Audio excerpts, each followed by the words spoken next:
Thanks for chiming in, YouTube. It's your boy J Cuts the Great here with another My Hero Academia review, season 3, episode 2, Wild Wild Pussycats. So let's jump in straight into it. First of all, it was an alright episode. Pretty much building up to the next episode, letting you know what's gonna happen. But starting off I wouldn't say the hero. I want to say the hero killer so bad, but it's not Stain. The guy that pretty much got Stain to, try to outshine Stain. He was talking to another villain, and the other villain was pretty much telling him that, a lot of the villains are expecting great things from him and things of that nature.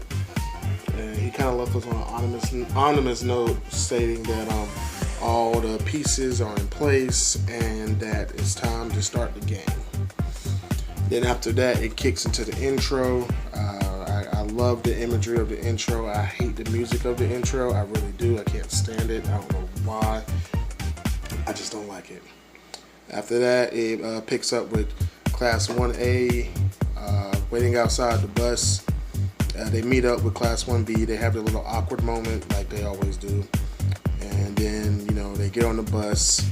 Eraserhead's trying to talk to them, but they're having fun because they're going to a summer training camp, so they've never done that, so they're excited. Eraserhead pretty much letting them have fun because it's gonna be cut short. Okay, so like a moment later, the bus stops. Everyone gets off the bus. They pretty much introduce the Pussycat heroes. They're pretty much a mountain rescue hero, and they introduce a young boy named Coda.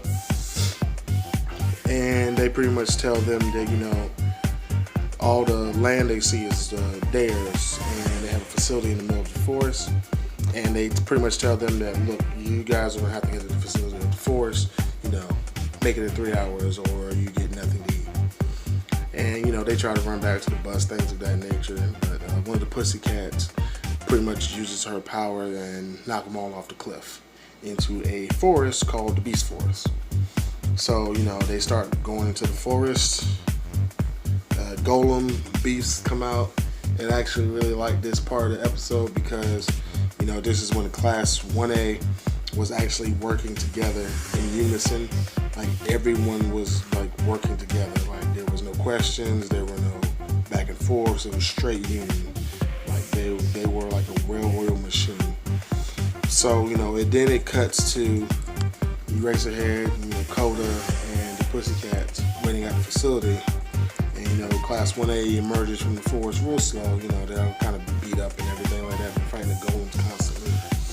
So, pretty much they tell them, grab your bags off the bus, get in your rooms, freshen up, go eat. And then, we're going to start, get ready for tomorrow. So, they do that. They have their little moment, try to have their little fan service moment where the great dude, he tries to climb the wall to the hot springs to see the girls naked, and Coda pretty much stops him. Then Coda falls from seeing the girls, and Deku saves him and then takes him inside. And Deku kind of notices that Coda does not like heroes at all. Like, he don't like them at all. So pretty much Deku asks what's going on, why doesn't he like heroes? A kid of his age would normally like heroes. So the Pussycats tell him that his parents were heroes and they died in the line of duty. So that's why he doesn't really like heroes. Okay, so then it cuts to the morning. All the kids look tired. It's super early, things of that nature. And Eraserhead is pretty much telling them, if you've worked on your physical, you've been training a lot, but your quirk hasn't done anything. Like, it hasn't gotten any stronger or anything like that. So he tells Bakugo to do the same test from the first season with the baseball. Told him, if I remember correctly, it was 706 kilometers. He told him to throw the ball again, see, prove a point. Bakugo threw the ball.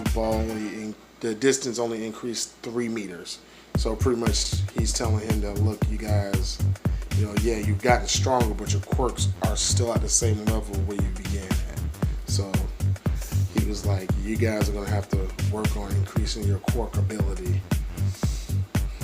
He says it's going to be pretty much, it's going to feel like you're going to die, but you better not.